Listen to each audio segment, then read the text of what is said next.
Oh, Doc! Doc! What is it? A raven! A raven!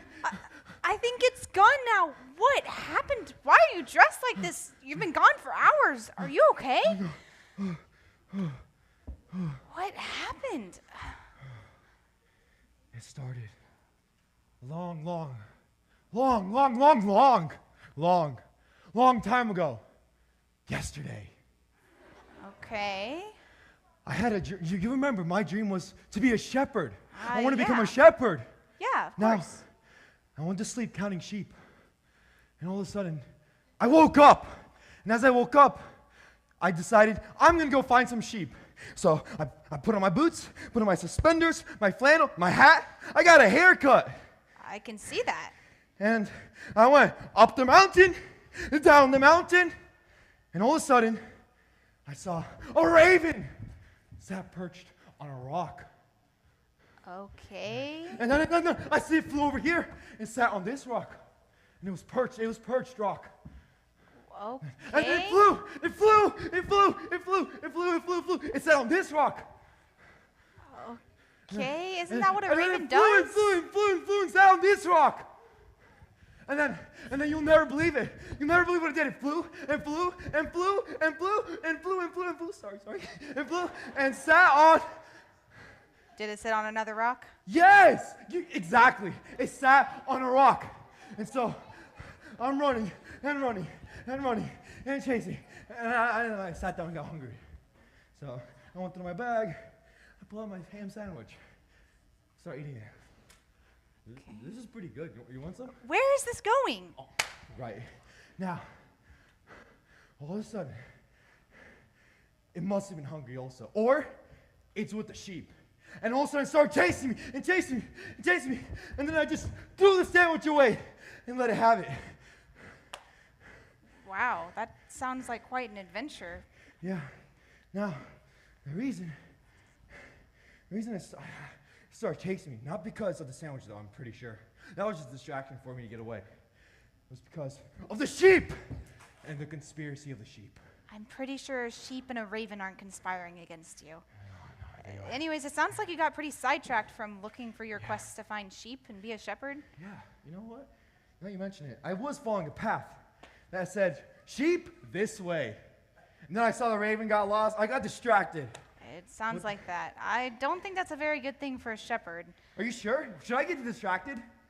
Should he get distracted if he's trying to be a shepherd? I don't think so. You know, I think you need someone to train you.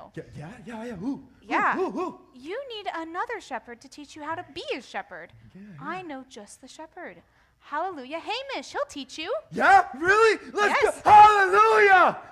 Yeah, I'll ask him. When can I start? When can I start? I'll ask him today. You can start tomorrow. Yippee! Woo! Well, in that case, I think you need to learn a little bit more about ravens and why they're not conspiring against you. Everyone, let's learn about ravens a little bit now. Look up to the screens. Well, hello again, everyone. You are here at a great time. I have been busy looking for today's animal, and I just found it. But I want you to see if you can identify it. It is a black bird with a curved beak and a distinctive croak to its call. Do you think you can identify this bird? If you guessed raven, then you are correct. This is a common raven, also called a northern raven. You may have thought it was a crow, and that's understandable, because crows and ravens look very similar. In fact, crows and ravens are from the same created kind, called the corvid kind. The corvid kind also includes blue jays and magpies. Even though crows and ravens look similar, they are different types of birds. So how can you tell the difference between a raven and a crow? Well, there are a couple of clues. Ravens are bigger than crows. And ravens tend to soar, while crows do a lot of flapping. Ravens also have a wedge-shaped tail, while crows have a fan-shaped tail. Ravens tend to fly alone or in small groups called unkindnesses, while crows like to fly in larger groups called murders. Finally, ravens and crows have different calls. A crow sounds like a caw, and a raven sounds like a croak. Speaking of calls, did you know that the common raven is the largest songbird in Ireland? It can also make a greater diversity of sounds than most Irish birds. Ravens can even learn to mimic noises. They have learned to imitate the calls of animals, the sounds of objects, and even human speech. In fact, some people consider ravens to be better mimics than parrots. However, their talents did not stop at mimicry. Ravens are very intelligent, possibly rivaling the intelligence of dolphins, great apes, and parrots. They can remember faces and have been known to hold grudges against people who haven't treated them well. They can also make and use tools to solve complex problems. These special talents make the raven one of God's most fascinating creatures. And indeed, people have been fascinated by ravens throughout history. Did you know that the raven is one of the first animals mentioned by name in the Bible? In Genesis, we read that Noah released a raven from the ark to check if the floodwaters had subsided. Many cultures, including the ancient Irish, associated ravens with dead or dying things. And that's likely because, much like vultures, ravens often eat dead animals, though carcasses are not the only thing they eat. You may also spot a raven eating insects, worms, berries, grain, small animals, and even human trash. Now, while it is sad that we see things die in this sin-cursed world, it is amazing to see how God has provided for his creation by designing animals like ravens to clean up the mess and eat the dead things. If it weren't for animals like ravens, we could be living in a very gross and messy world. We can be grateful for the role ravens play in God's creation. But did you know that God also uses these birds to teach us some very important truths about himself? Jesus, our God with us, comforted his followers when he told them to look at the ravens and how God provided for them. Then he reminded them that they were much more valuable than the ravens. So why should we worry? Jesus wants us to remember that he will comfort and provide for us even more than he does for the wild ravens. These truths were something that David had to learn through some very hard times. He had to face many enemies and flee for his life when King Saul wanted to kill him. David understood that God was with him even through the hard times, and this brought him great comfort, as we read about in Psalm 23. Today's Animal Pal, Shadow, the common raven, is here to remind us that God is our comforter and helps us handle anxiety and fear. When you find yourself worrying about what's going to happen in the future, remember that you can always turn to the Lord. He is sovereign, which means he is in control.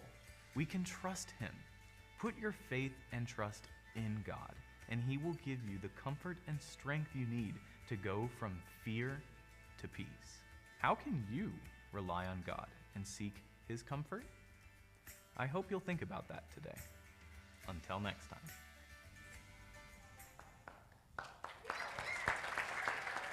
You know what?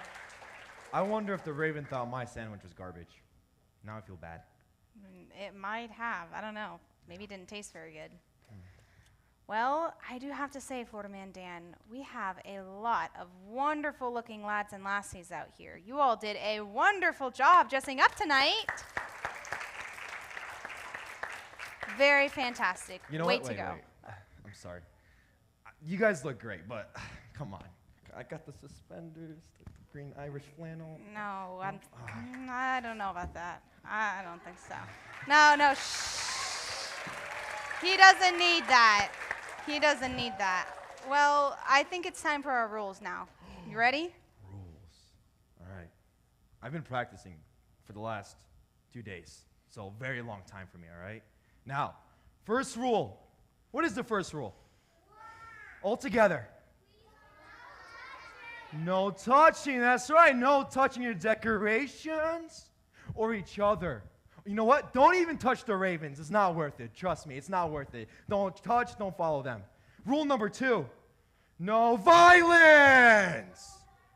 That means no hurting our friends or mean words to our friends either. Let's be kind and uplifting to each other, right?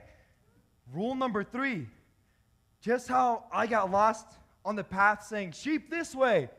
We should probably listen to the sign, and those signs are our leaders, telling us where to go, how to be on time, and have a great time this week, all right? So what do we do for rule number 3? We obey Our leaders. That's right. Rule number 4. All right? And because we do have a bunch of guides and signs, we don't need our GPS, all right? So let's leave our phones at home, all right? Let's put our phones in our bag or with our parents, and we'll just leave them at home. We don't need it, right? We can have a great time without our phones, all right? Now, I don't know how to tell them this, honestly. Rule number 5, yesterday I told you guys.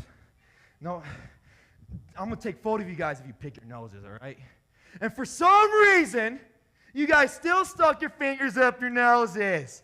Now tell me why we are sticking our fingers up our noses. Tell me. Huh? Tell me why.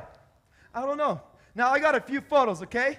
And I'm just disappointed in you guys, honestly. How are you going to explain that then?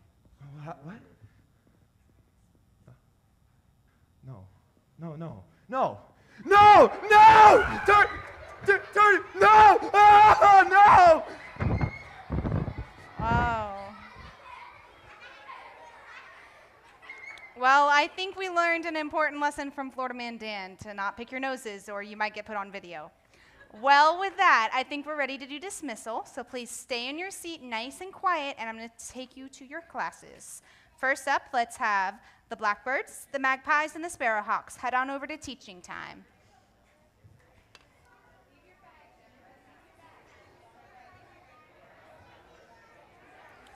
Remember, if you're not leaving,